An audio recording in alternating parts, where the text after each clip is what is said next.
سعتي شجر نطقت حجر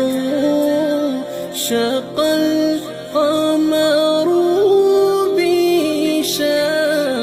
بإشارته الله الله الله الله الله الله الله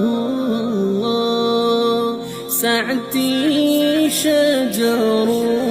نطقت حجر شق القمر بإشارته الله